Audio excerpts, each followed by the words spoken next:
ഭീഷ്മപർവം എന്ന ചിത്രത്തിൻ്റെ തിരക്കഥാകൃത്തായിരുന്നു ദേവദത്ത് ഷാജി.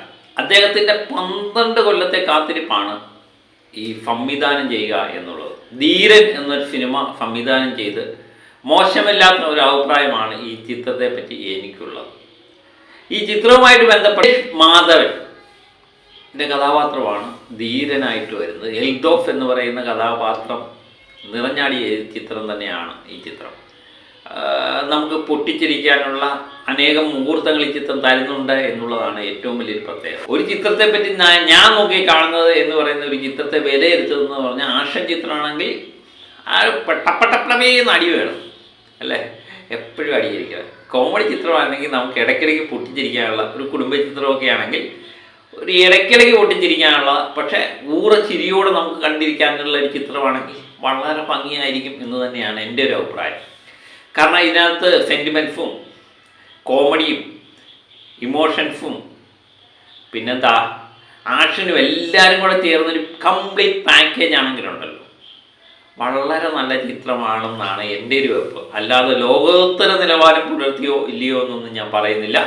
പക്ഷേ ഈ ചിത്രം ഒരു കംപ്ലീറ്റ് എൻ്റർടൈനർ ആയിട്ട് നമുക്ക് പെടുത്താൻ പറ്റിയ ഒരു ചിത്രമാണ്. അതിന് സമാസമം ഇതിലെ ആക്ഷന് വേണ്ടി ആക്ഷനുണ്ട്, കോമഡിയുണ്ട്, അതുപോലെ ഇമോഷൻ രംഗങ്ങളൊക്കെ ഉണ്ട്. ഈ ചിത്രം വളരെ രസകരമായി കോർത്തിണക്കി വെച്ചിരിക്കുന്നു എന്നുള്ളത്. ഒരു സമയത്ത് പോലും ബോറടിക്കുന്നില്ല. ഒരു ചെറു പുഞ്ചിരിയോടെ ചിത്രം കണ്ടു തീർക്കാൻ പറ്റുന്നുണ്ട് എന്നുള്ളതാണ് എൻ്റെ ഏറ്റവും വലിയൊരു പ്രത്യേകത. ഇതിനകത്തെ കഥാപാത്രങ്ങളെല്ലാം നമ്മളെടുത്ത് പരിശോധിച്ച് ചെയ്യുമ്പോൾ കുറച്ച് പുതിയ താരങ്ങളും പഴയ താരങ്ങളും മാറ്റിറിയിക്കുന്നതായിട്ട് എനിക്ക് ഈ ചിത്രം കണ്ടപ്പോൾ തോന്നി.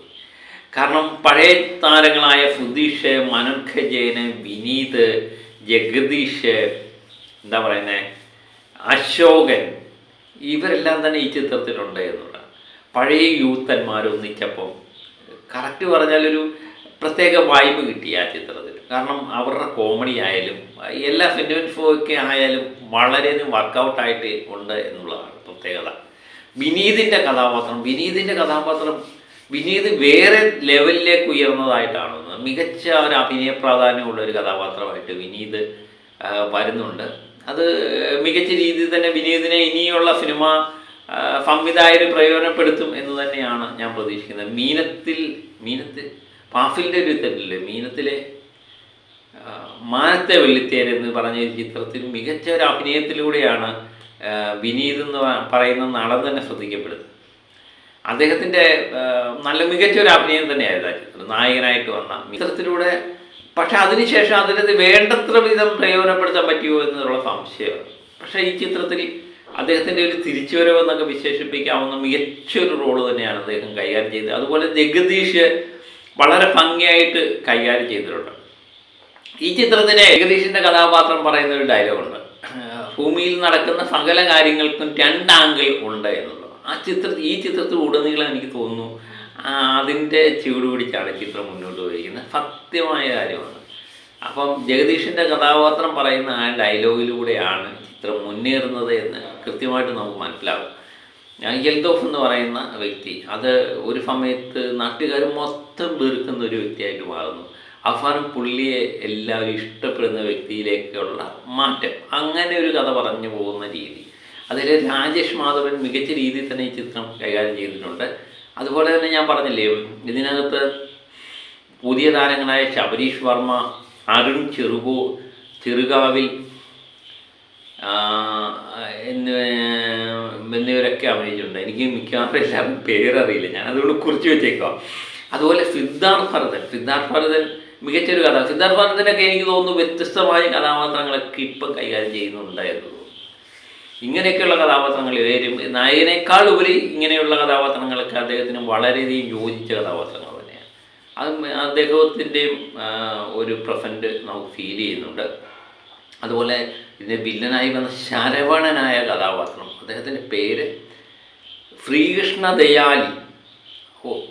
ദയാലി എന്ന് പറയുന്ന വ്യക്തി ശരവണനായിട്ട് വന്ന മികച്ച ഒരു കഥാപാത്രം തന്നെയാണ്. അതുപോലെ ഇതിൻ്റെ നായിക അശ്വതി മനോഹരനാണ് നായിക.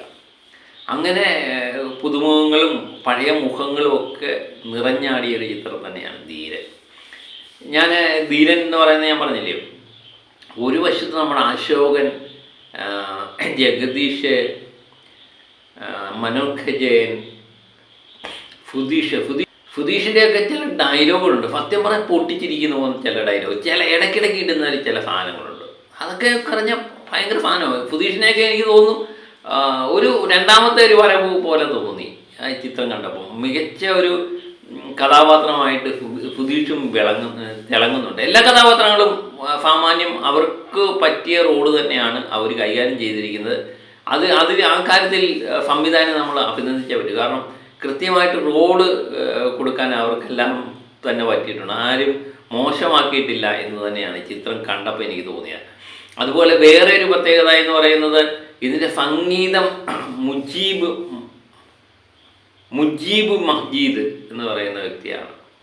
അദ്ദേഹത്തിന് സംഗീതത്തിനും മികച്ച പ്രാധാന്യം ഈ ചിത്രത്തിനുണ്ട് എന്നുള്ളതാണ്. പശ്ചാത്തല സംഗീതമായാലും ഇതിൻ്റെ പാട്ടുകളായാലും മികച്ച പ്രാധാന്യം തന്നെ ഈ ചിത്രത്തിനുണ്ട്. ഈ ചിത്രത്തിൻ്റെ പോക്കിന് തന്നെ സംഗീതം ഒരു ഘടകമായിട്ട് മാറിയിട്ടുണ്ട്.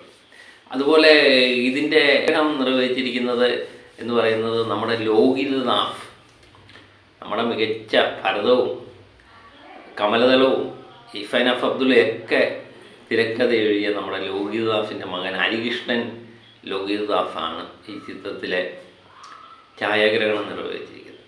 അങ്ങനെ എന്താ പറയുന്നത്, അതൊരു മികച്ച അനുഭവം തന്നെയായിരുന്നു കേട്ടോ. അങ്ങനെ ടോട്ടൽ ഈ ചിത്രവുമായിട്ട് എടുത്ത് നോക്കിക്കഴിയുമ്പോൾ വലിയ ഹൈപ്പൊന്നും ഇല്ലെങ്കിലും ഈ ചിത്രം മികച്ച രീതിയിൽ കണ്ടിരിക്കാൻ പറ്റുന്ന ഒരു ചിത്രമായിട്ടാണ് എനിക്ക് തോന്നിയത്. കാരണം ഞാൻ നേരത്തെ പറഞ്ഞ പോലെ തന്നെ ഒരു ചിത്രം നമ്മൾ കണ്ടു കഴിഞ്ഞാൽ ബോറടിക്കരുത്. ഈ ചിത്രത്തിൻ്റെ ഒരു സമയത്ത് പോലും നമുക്ക് ബോറടി ഉണ്ടാകുന്നില്ല. പിന്നെ ഈ ചിത്രത്തിൻ്റെ ഓരോ ഫ്രെയിമും കാണുമ്പോഴും ഓരോ രംഗങ്ങൾ കാണുമ്പോഴും ഒരു നിറഞ്ഞ പുഞ്ചിരിയോടെ നമുക്ക് കണ്ടിരിക്കാൻ പറ്റും. ഇടയ്ക്കിടയ്ക്കൊന്ന് പൊട്ടിച്ചിരിക്കാനും, അല്ല മാടപ്പടക്കം പൊട്ടത്തില്ലേ, ഇടയ്ക്കിടയ്ക്കൊരു പടക്കവും പിന്നൊരു ബോംബും ഒക്കെ ആയിട്ട് പൊട്ടിച്ചിരിക്കാനൊക്കെയുള്ള ഈ സാധനം തന്നെ ഇതിനകത്ത് ഒരുക്കി വെച്ചിട്ടുണ്ട്. അത് ഞാൻ നേരത്തെ പറഞ്ഞ പോലെ തന്നെ കോമഡിക്കും ആക്ഷനും സെൻറ്റിമെൻസിനും ഒക്കെ തുല്യ പ്രാധാന്യം ഈ ചിത്രത്തിന് കൊടുത്തിട്ടുണ്ട്. അതുതന്നെയാണ് ചിത്രത്തിൻ്റെ ഏറ്റവും വലിയൊരു വിജയം. ദേവദത്ത് ഷാജി എന്ന് പറയുന്ന പുതുമുഖ സംവിധായകന് എന്തുകൊണ്ടും അഭിമാനിക്കാൻ പറ്റിയ ഒരു ചിത്രം തന്നെയാണ്. എല്ലാവരും തിയേറ്ററിൽ തന്നെ പോയി കാണുക. ഇപ്പം ഞാൻ എൻ്റെ അഭിപ്രായം പറഞ്ഞു എന്നേ ഉള്ളൂ. നിങ്ങൾക്ക് ചിലപ്പോൾ ഇഷ്ടപ്പെടാം, ചിലപ്പോൾ ഇഷ്ടപ്പെടാതിരിക്കാം. പക്ഷേ എൻ്റെ അഭിപ്രായത്തിൽ മികച്ച ഒരു എൻ്റർടൈൻമെൻറ്റ് ഒന്നുകൂടാൻ പോകുന്നത് നമുക്ക് സന്തോഷിക്കാനും അല്പം സെൻറ്റിമെൻറ്റ് പഠിക്കാനും പിന്നെ ഷൂമായിട്ടൊക്കെ അവസാനിക്കുന്നത് കാണാനും ഒക്കെ അല്ലേ അത് ചിത്രം തരുന്നുണ്ട്. ഏതായാലും നഷ്ടമാകില്ല എന്ന് തന്നെയാണ് എൻ്റെ അഭിപ്രായം. നിങ്ങൾ ചിത്രം പോയി കാണുക, എന്നിട്ട് അഭിപ്രായം എഴുതുക. ആരെങ്കിലും ചിത്രം കണ്ടിട്ടുണ്ടെങ്കിൽ കമൻറ്റായിട്ട് എഴുതണേ. അപ്പം നമ്മളെ സപ്പോർട്ട് ചെയ്യാനും മറക്കരുത്. മറ്റൊരു വീഡിയോയുമായിട്ട് വീണ്ടും ഞാനെത്താം. Okay, by.